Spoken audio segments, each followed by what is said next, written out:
Good evening. My name is Thurman Greco, and this is the show Let's Live. And tonight we're talking about homelessness. And homelessness is really a kind of a big deal on the scene right now because of the cuts in the food stamps in this country, in the United States, and also because of the refusal of the government to renew some long-term unemployment benefits. And because of my experience in food pantries in the past few years, I know how close people are to being homeless in this country.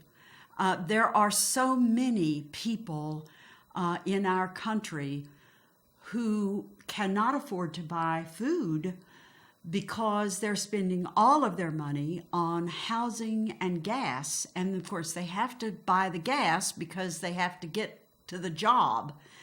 And one of the things about a low-paying job is that you may have to have 2 or 3 jobs. So you spend a lot of money on gas.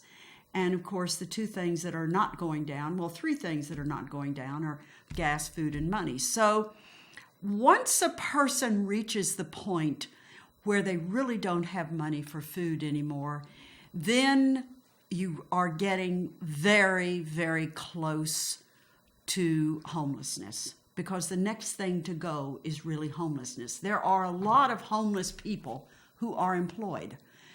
People think that homeless people are dropouts and that they are not worth anything. And of course, I don't believe that, because I know people who work and they just simply don't make enough money to pay the rent. So once you go down the path a little further with the inability to pay for food, you're getting closer and closer to homelessness. That is the next logical step. And of course, a lot of people don't understand this, and they don't want to understand it, and it's okay.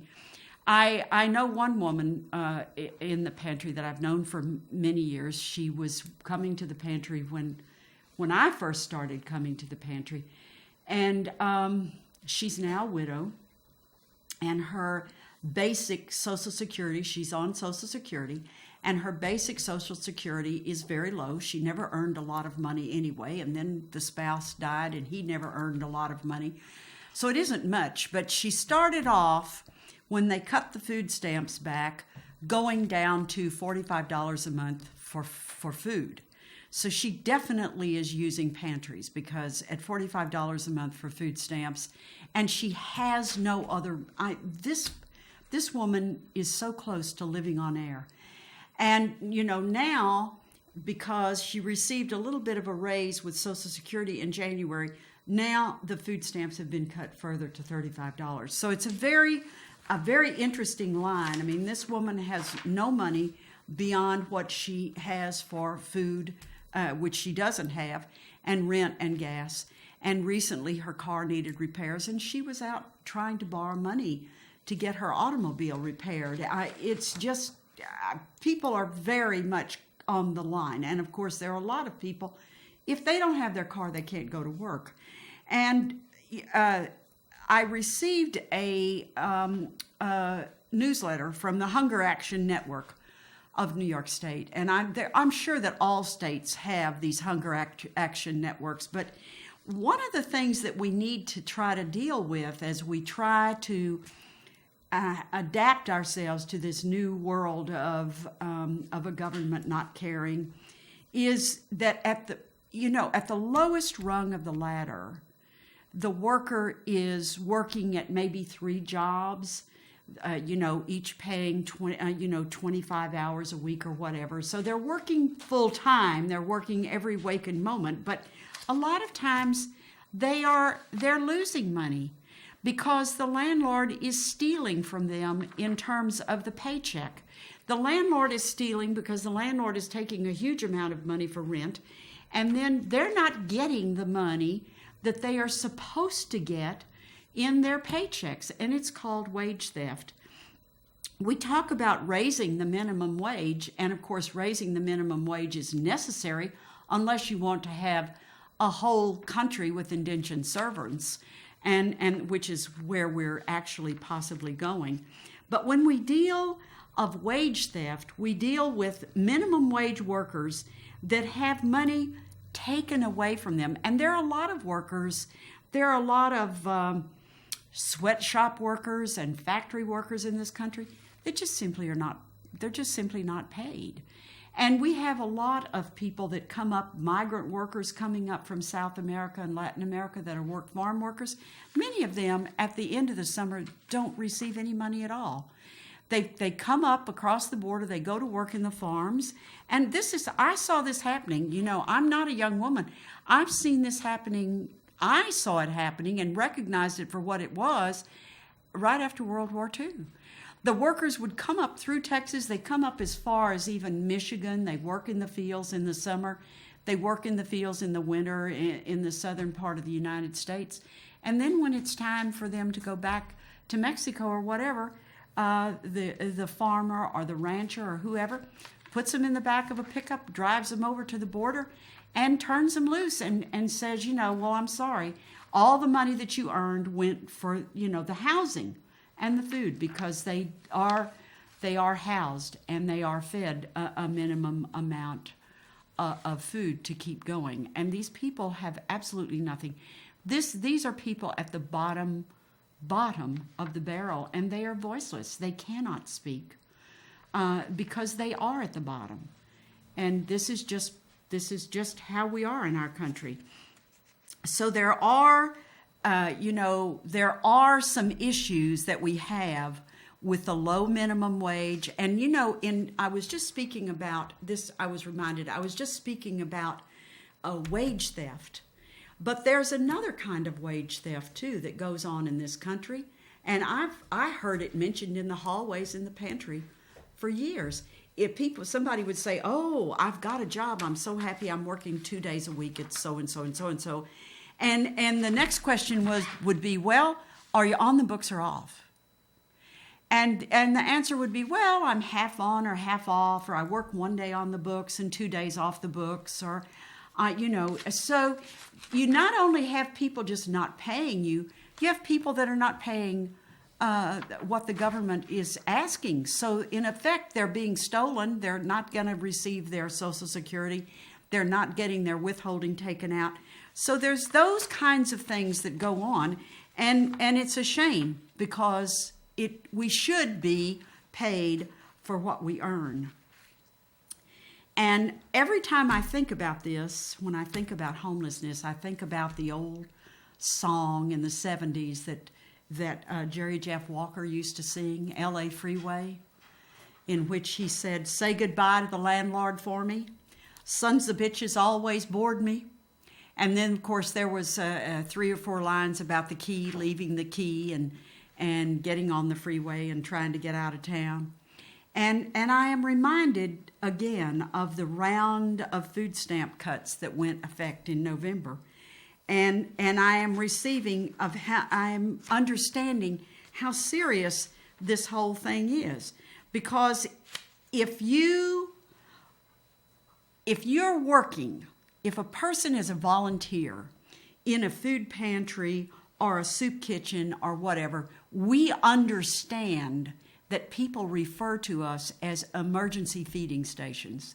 It's not emergency feeding anymore. We haven't been emergency feeding in a long time, because it's not an emergency when it is the way you live. And when you have found yourself caught in a situation where you know that unless there are some real changes, you are never going to get out. Whether you live here or whether you live in the South or whether you live in the West or whatever, because the jobs are just not there anymore. The only place I know of, really, where there are jobs is probably Washington, D.C. There are a lot of government jobs there if you can go and get them, if you can work yourself through the system there. But cutting back on food stamps is only going to produce more and more hungry people who need to go to more and more food pantries and soup kitchens. And of course, the bottom line is that we do have the food. The food is there. So we don't have to think of ourselves as emergency feeding stations anymore.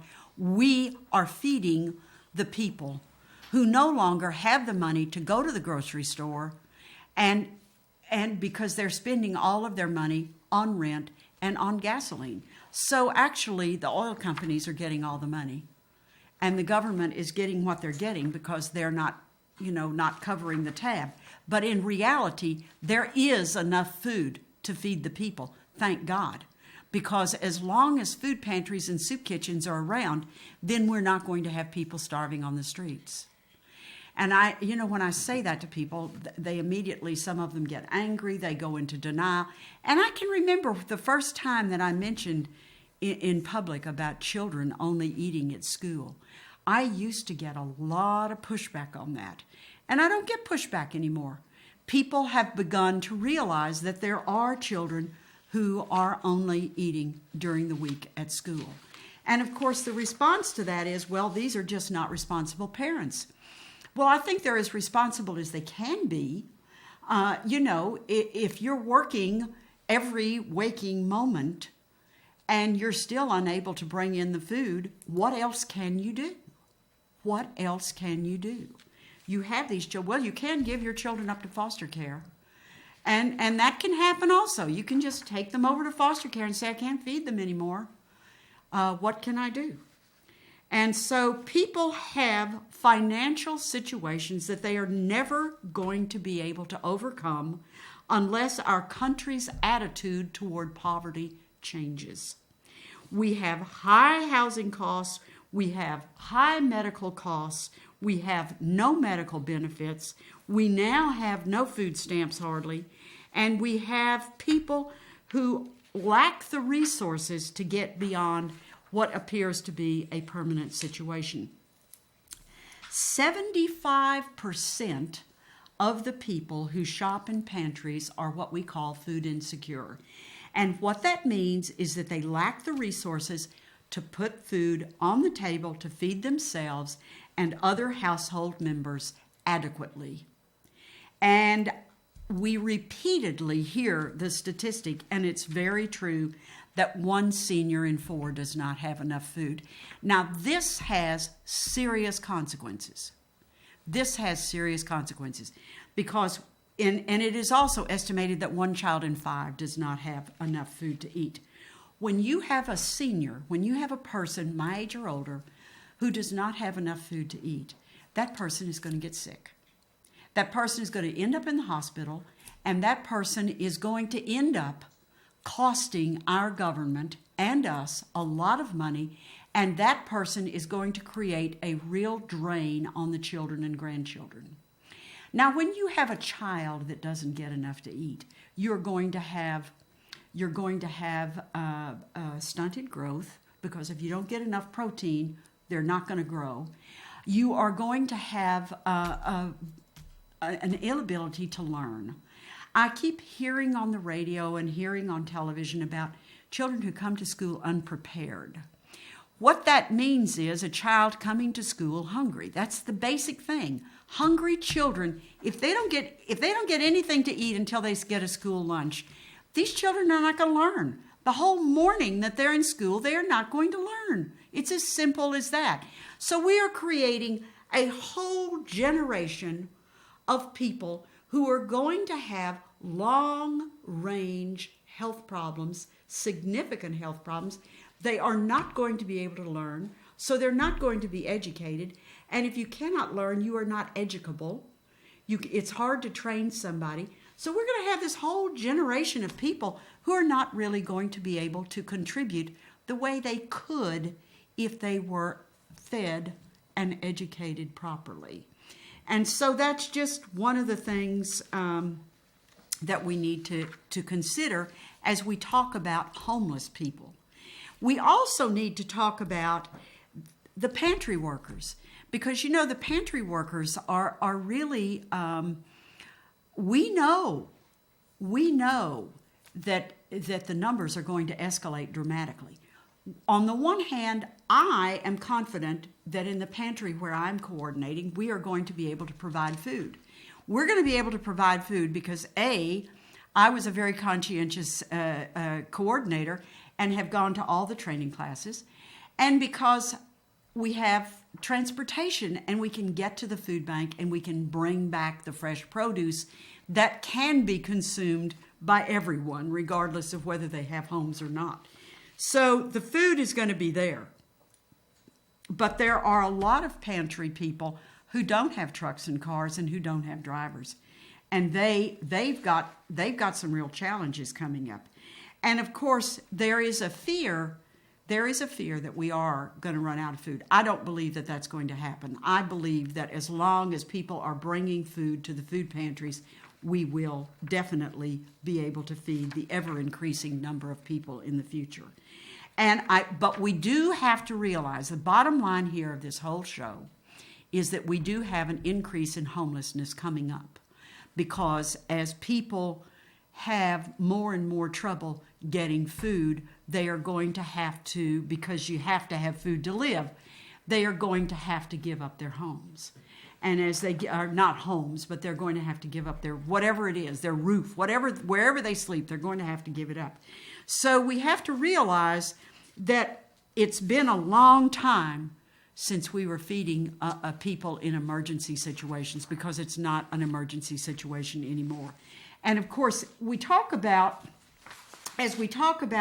homelessness, we need to talk about how homelessness impacts us in our community and what makes a homeless person. There have been so many studies have been done in the last few years, and there have been so many different reasons for why are people resource poor, why are they this, why are they that.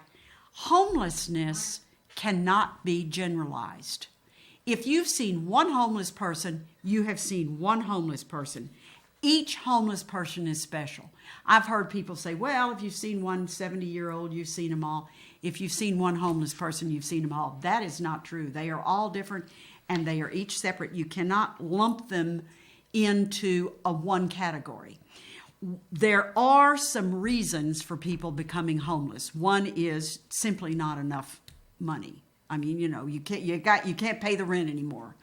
So you've had to choose between, food and rent and gasoline, and you finally realize you can't pay the rent anymore.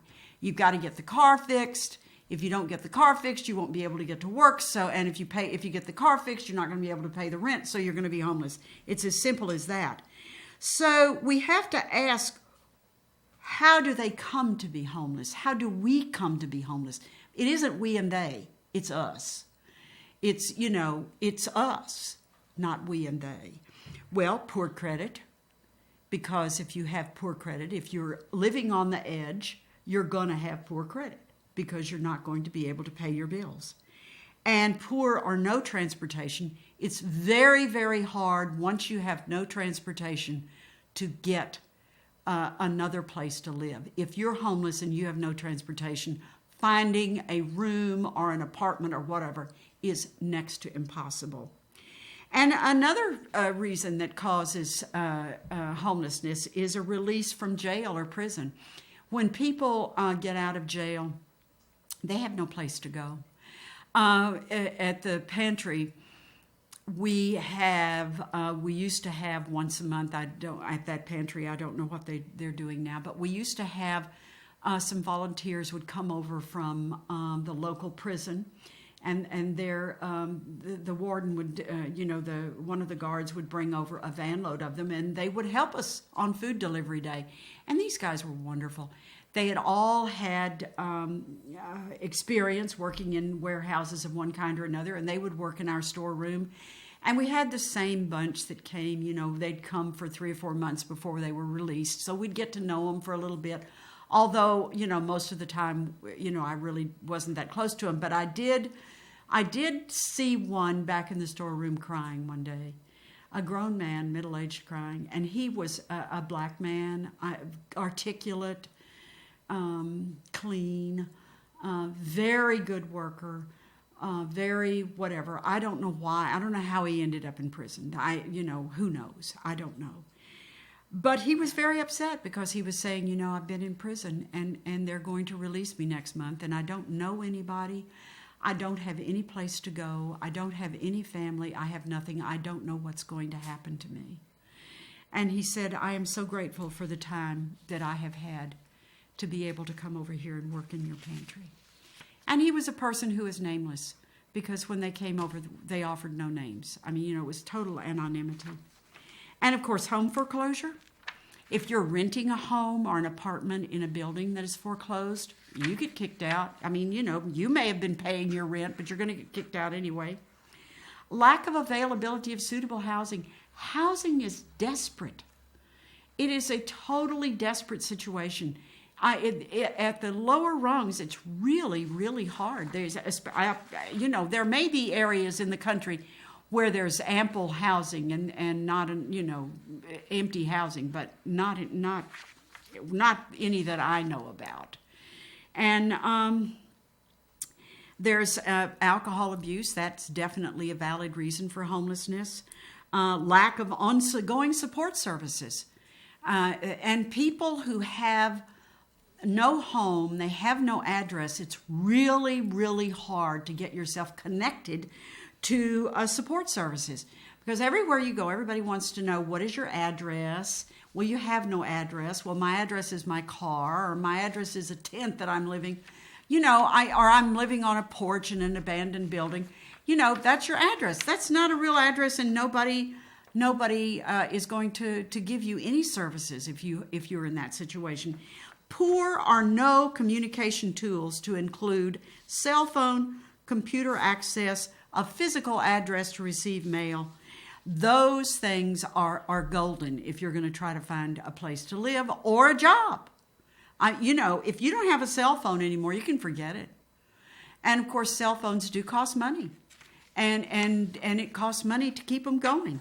And computer access, you can get to a library, but if somebody says to you, we'd like for you to come Thursday at 2:00, and then Wednesday afternoon at 4:00 they have to change the appointment, and they can't reach you, and they send you something by email. If you're not at the library, you're going to miss that whole thing. And then you've got to hitchhike to the appointment the next day, and then of course the appointment has been canceled. And this is a way of life if you're homeless. This is a way of life. And of course, if there's no physical address for receiving mail, you can't even vote. You've got to have an address if you vote. There are, in our community in Woodstock, I know 3 people in the Woodstock community who will allow homeless people to give their address as an address so they can vote. It's very, very interesting, and I know that as a fact, and I will not tell anybody who those 3 wonderful people are, but, you can't even vote if you're homeless. It's really a terrible situation. And, of course, feeling unwanted at your home, a lot of young people, a lot of children leave home. They realize their parents can't feed them. They realize the situation at home, and they leave home. And of course, domestic violence. It's very difficult to live in a situation in which your spouse is violent in one way or another, or a parent. We had several people come into our pantry through the years who were recipients of domestic violence. We had 2 women that I remember in the pantry. One of them was a lovely young woman, and she was having trouble getting benefits because her spouse earned money, but he was very aggressive with her. He threw up against a wall, and of course she injured her back, so she was having a hard time healing. She did have a late model SUV, and she had a child. And she came to our pantry, and one of the reasons she came to our pantry was because we really didn't require an awful lot of ID. And she couldn't get food anywhere else. And the Department of Social Services said, well, you go over there to that pantry. She will serve you. And I had 2 women that, and she was trying to get a divorce. And I had 2 women that were in the exact same situation. One of them was a very well-educated woman. She had a PhD. She also had 5 children. She was totally unemployed. Nobody was going to hire this woman. She had 5 kids and a PhD. who's going to hire you in our community? If a woman has an advanced degree and she interviews with a person for a job who does not have an advanced degree, she's not going to get hired. I mean, that's just common sense. She's not going to get hired. So, and we had a third one whose husband was on another continent, and she was not yet divorced from this man, but he was not sending her one penny. He got over in Europe, he was having a ball, and why should he send her any money? And she too had a car, and she did have a home, but she had no money to pay the taxes. And no money for food. You've got 2 children. What are you going to do? Nobody was going to hire her. It was really a difficult situation. So here we have, reasons why people become homeless. Overcrowding. If there are just too many people crammed in a room, eventually, 1 or 2 of them is going to leave. It's like if you plant a garden and you have too many plants in the garden, one of them is going to die because there's just not enough room for the nutrients. And then, of course, sexual abuse. People become homeless because of sexual abuse and family breakdowns. And so, there are different ways that we deal with a situation. And, of course, coming to the pantry, the homeless people would always have themselves looking as good as possible. I mean, my hat goes out to these people. Many times they were doing everything they could to hide the fact that they were homeless. And this was very, very interesting because a lot of my volunteers, at the time we had volunteers that would coming in, the different congregations would come in, they'd have a month, and they would send in their volunteers, and the volunteers wouldn't know. And these homeless people would come in, and they would try to get them to take food that the homeless people couldn't use. And because they had no kitchens, and they had no stoves, and they had nothing, they had nothing there. The kitchen was in their pocket. So they wouldn't know, and rather than saying to a stranger, well, I'm homeless, I can't eat that, I can't use that bag of rice, I have no way to cook the rice, they would take the food. And so finally, I just had to make a very unpopular decision. It wasn't unpopular with my regular volunteers, but it was unpopular with the community. I had to say, unless you're coming in here all the time to work, you just can't come. Because that way, we were losing a lot of food, and we were embarrassing a lot of our shoppers. It was just not a good situation. So we finally had to fix it so that the same person was in the room all the time. And it's very important when a person comes in, exactly, the minute they come in, exactly whether they're homeless. And if a person is homeless, exactly when they get housing, because the type of food that they take is totally different. A homeless person in a pantry will take some peanut butter. They'll take jelly if they can get jelly. Those are 2 things that don't need refrigeration. They will take maybe some canned goods that have pop tops because they don't, carry can openers. And they will take, vegetables that can be eaten raw. They'll take carrots and berries in season and things that they can eat. They'll take salads. We would get a lot of surplus packages of surplus salad, and they'll take those. They will not take a bottle of salad dressing because they have nothing, but if you have little envelopes of salad dressing, they'll take that. And those kinds of things, but nothing that they're going to cook because they don't have anything to cook it with. And of course, a homeless family is just totally so tragic.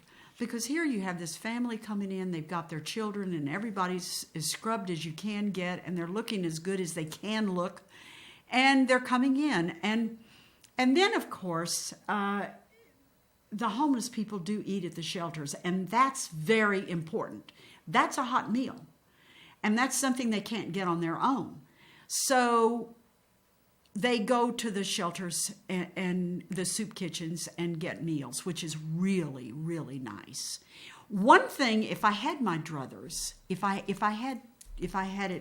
had some kind of control, which I do not, everybody would be going to these soup kitchens to eat, because a lot of people who come to pantries don't feel that they're going to be welcome at the soup kitchen because they still have a room or, still have an apartment or whatever. So they don't come. But it's a shame because they really should come, So that's the thing about the homeless person. And of course, homeless people are different. They exist in different universes, I guess.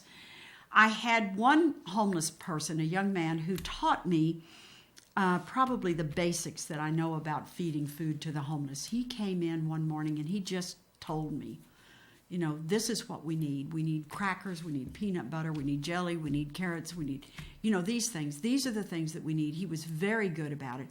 The man had been sleeping on the floor of a public restroom all winter.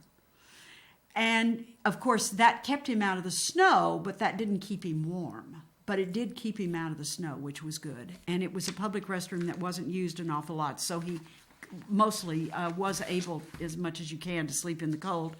And here, when we have winters where we're at 9 degrees now, I think about there is someone in that public bathroom now. And, yes, there is someone in that public bathroom. And, of course, there is another category of homeless that we really have not. This is a special category of homeless that we really have not touched on yet, and that is your veteran.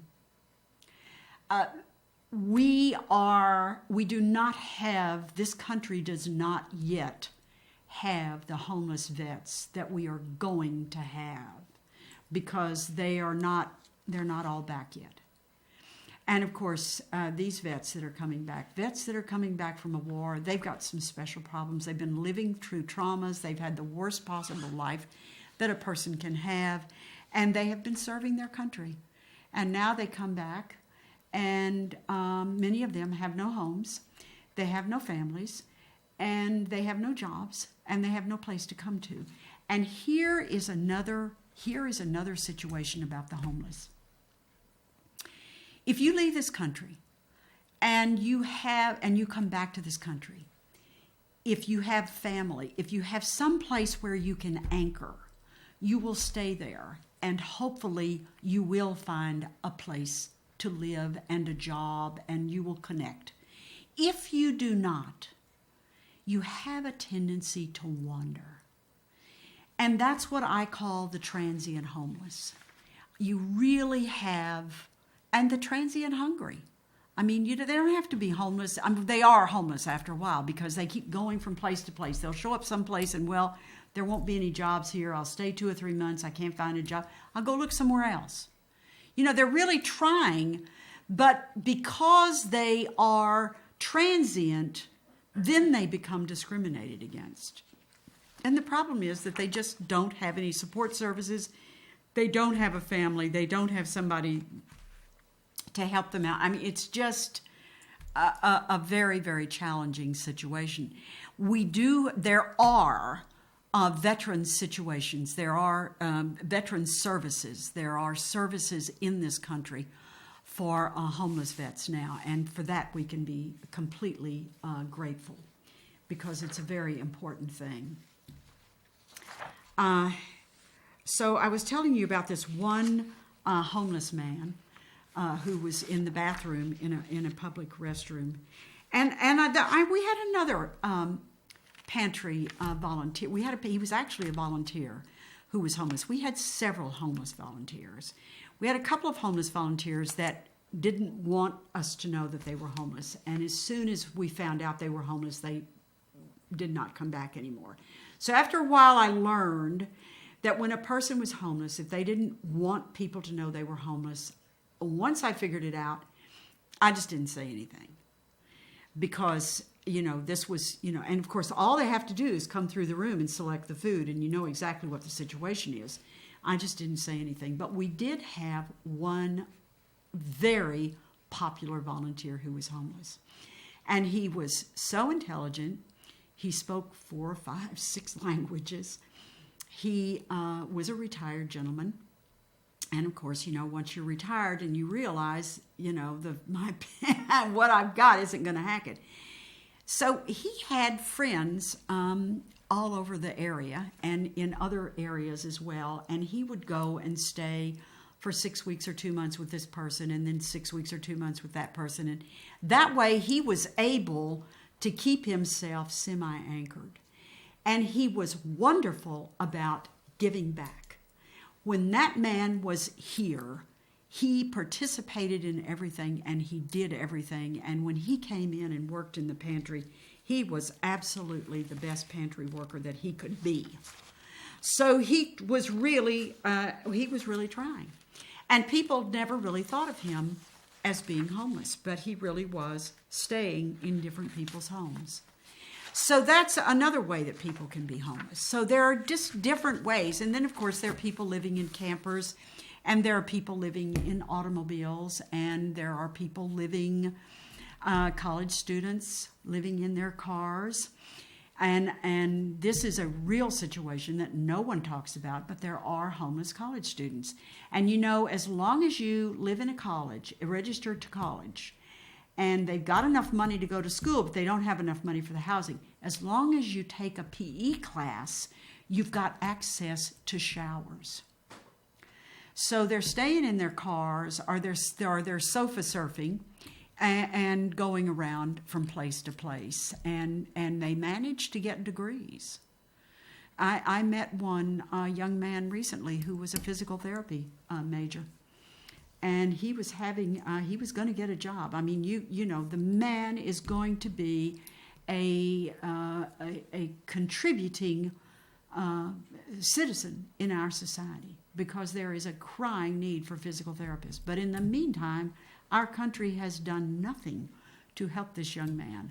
And he is living in his car and using the public showers.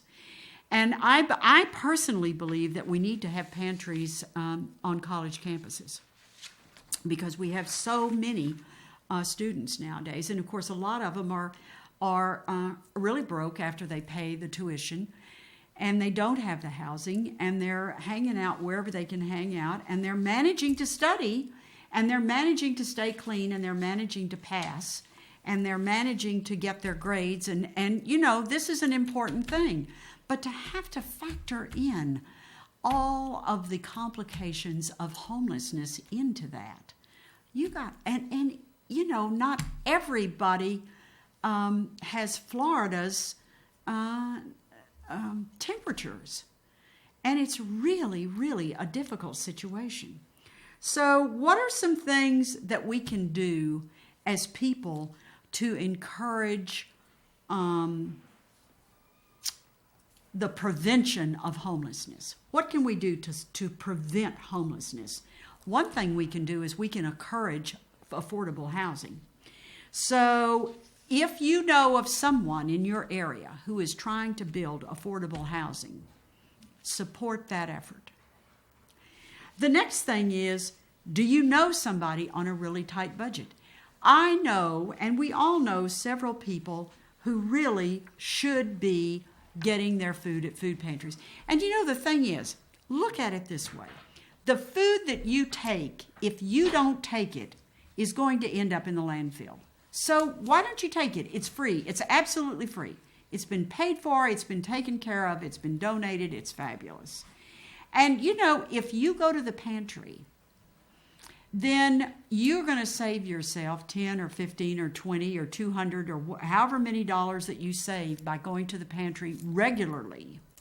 Then that's money that you can spend. That's money that you can distribute into the community. So think of it that way. So if you know somebody who is on a tight budget, encourage them to visit a pantry. And, you know, try to help them find the pantries, try to help them figure out when are they open, who's there, how do you become a visitor to a pantry.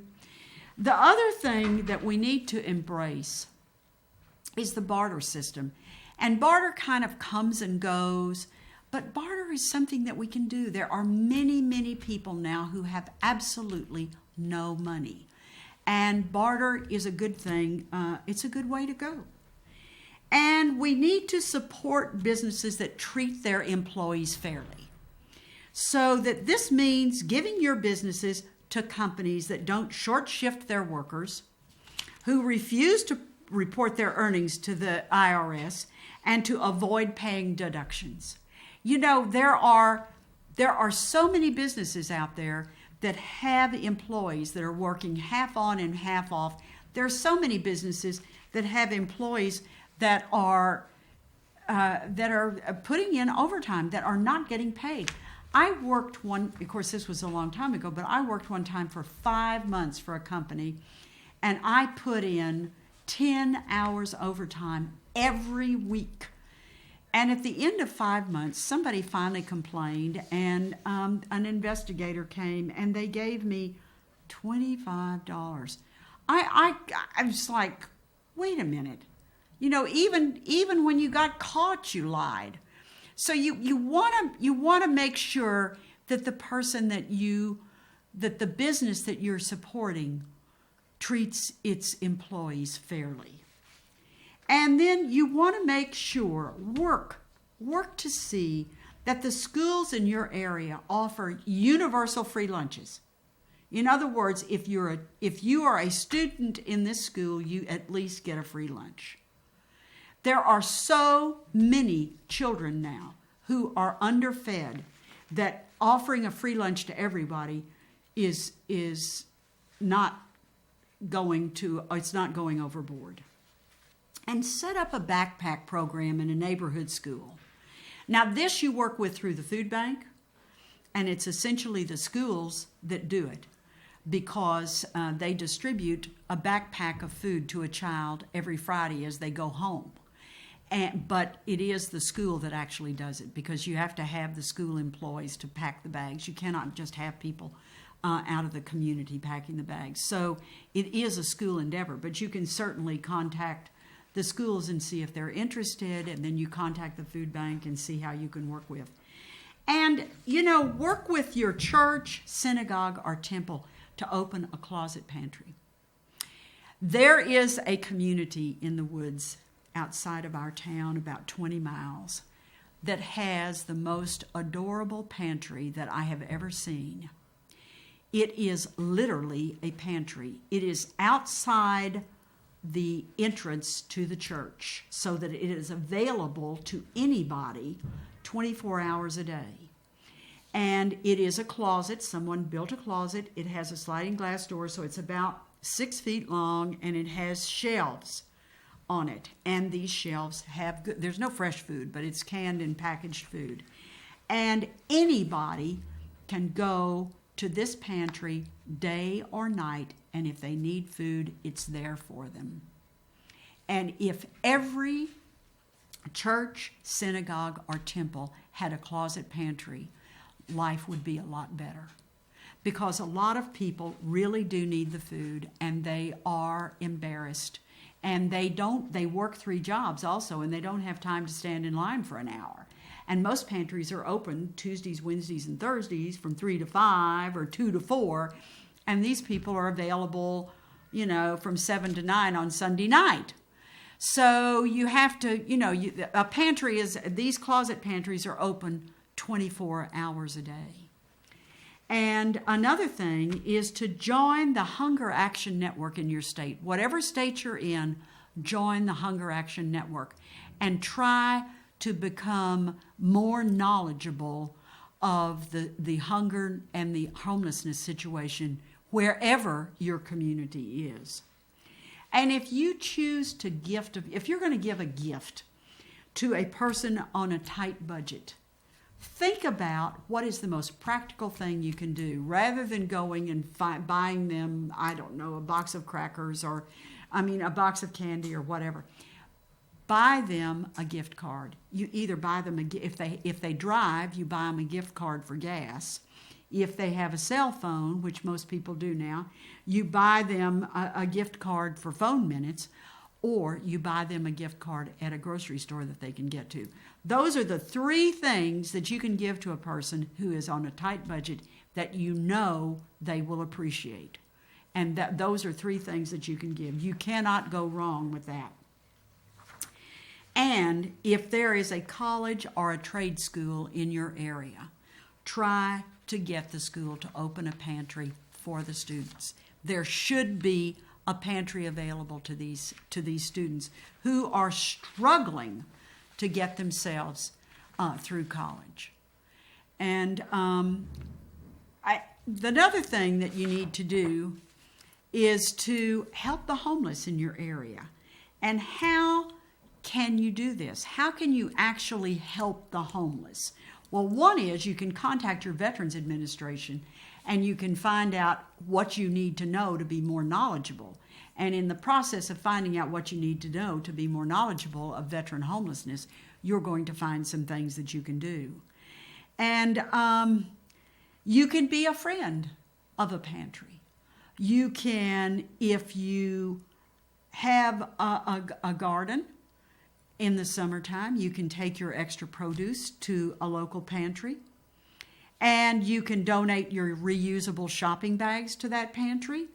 And you can donate clean egg cartons to that pantry. You can and bring the fresh produce and bring it to that pantry. And you can also volunteer in that pantry. And you can donate food to a pantry that is homeless friendly. Now, a homeless friendly pantry is a pantry that basically does not discriminate against the homeless by asking them for a lot of information that they don't have the answer to because they don't have it. They can't give them an address because they don't have an address. And homeless people cannot shop in these pantries. So you need to find a pantry that is homeless friendly. And you can give them food. And in the process of giving them food, you give them food that a homeless person can use. So you're going to ask, well, what is that? Well, you go into the grocery store and you pick up an item. Peanut butter is a sheer winner. And jelly. You can crackers. You can also small containers of applesauce and apples and carrot sticks and celery sticks and pears, any kind of fruit that can be eaten raw, and tuna fish, a can of tuna fish with a pop top, different things that have pop tops that can be eaten cold. You can also bring a toothbrush and toothpaste to that pantry because homeless people need to keep their teeth clean just like everybody else. You can also buy milk in small containers. That's very, very useful. So you can donate food to a pantry that is homeless friendly, and you can donate food to a pantry that can be used by the homeless people. And you can, once you identify this pantry, you can adopt it. And like once a month, bring jars of peanut butter, or once a month, bring applesauce, or once a month, bring a little something throughout the year. And you can also volunteer at a homeless-friendly pantry or at a homeless-friendly soup kitchen. You can work at one of these places, which would be really, really nice. You can also contact your elected officials, and you can try to talk to them about homeless issues in your area. And if you happen to know about homeless vets, you can contact the Veterans Administration. And you can encourage them to help end homelessness. In addition, you can organize your home. You can clean out your food pantry, and you can donate the healthy items to the food pantry. You can donate clothing and bedding in good condition to places where you feel the homeless will have an opportunity to get the items. So it may be that they will need those items at the pantry, but it may be somewhere else. And realizing that returning vets have special needs is very, very important. And also understanding that people being released from prison are often homeless. And you can help set up a closet. Now, we have a couple of more 4 minutes, and I would like to talk. Well, first of all, I do have a newsletter that I distribute. If you would like to be on our email newsletter, you can email me at thurmangreco@gmail.com. That's THURMANGRECO@gmail.com. You can email me and just tell me you want to be on the mailing list, and you will be on the mailing list for our email. If you do not have a computer, or if you want a paper copy, and by the way, the paper newsletter is different from the computer newsletter. So if you'd like to receive the latest copy of my paper newsletter, you send $1 because the envelope is 50 cents. You send $1 and you send it to Thurman Greco, Thurman Greco, at 31 Tannery Brook, Tannery Brook, Woodstock, New York, 12498. That's Thurman Greco, 31 Tannery Brook, Woodstock, New York, 12498. If you will put $1 in an envelope and include your return address, I will put it in an envelope and I will send it to you. And the two newsletters are different. But some people want a paper email and some people do not. So that's what we're dealing with here. Now, I want to talk to you because this is the beginning of the year. And we've recently had a bunch of holidays. And our next big holiday that's coming up is Passover and Easter. And it isn't long until that happens. And I recently read a quote by Richard Ford, which says, "For the most part, human beings are just trying to make their lives normal. Not epical, they are trying to make their lives seem not ragged, not insurmountable. And so those moments get cloaked. They're cloaked by language, the language of convention. They're cloaked by secrecy. They're cloaked by lying. And they are cloaked by someone else saying everything is fine." And now that's what Richard Ford said, and that's very, very true.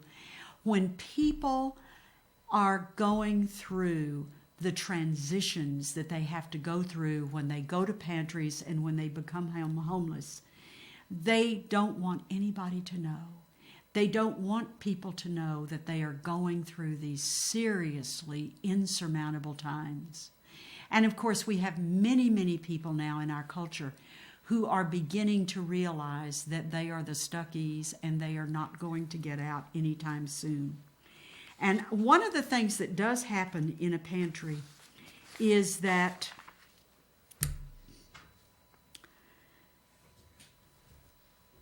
we used to have homes and we used to have Thanksgivings and Christmases in which we had tables laden with food and we sat around and we enjoyed the food. And now we don't have that anymore because we don't have the homes anymore. We don't have the plates. We don't have the china and the silver. And we don't have the food. We don't have the kitchens. We can't cook it. It's hard to have a baked turkey at a meal if you don't have an oven. So we end up trying to scrounge around for food. And many pantries just don't have those things in their pantries. And not only that, if they did, could you take the food home and cook it? The answer is probably not anyway. So the first Thanksgiving or the first Christmas or the first Hanukkah or the first Passover, the food is not there. So if the food is not there, it's really a traumatic feeling. It's a feeling of loss and betrayal. And you've got to keep this quiet. One of the things that I noticed in the pantry, we had a lot of children in the pantry. No one ever said to them, "What is Santa Claus going to bring you for Christmas?" Because Santa Claus didn't come. Thank you very, very much for your program, and I look forward to seeing you again. That's Life, Thurman Greco. Good evening.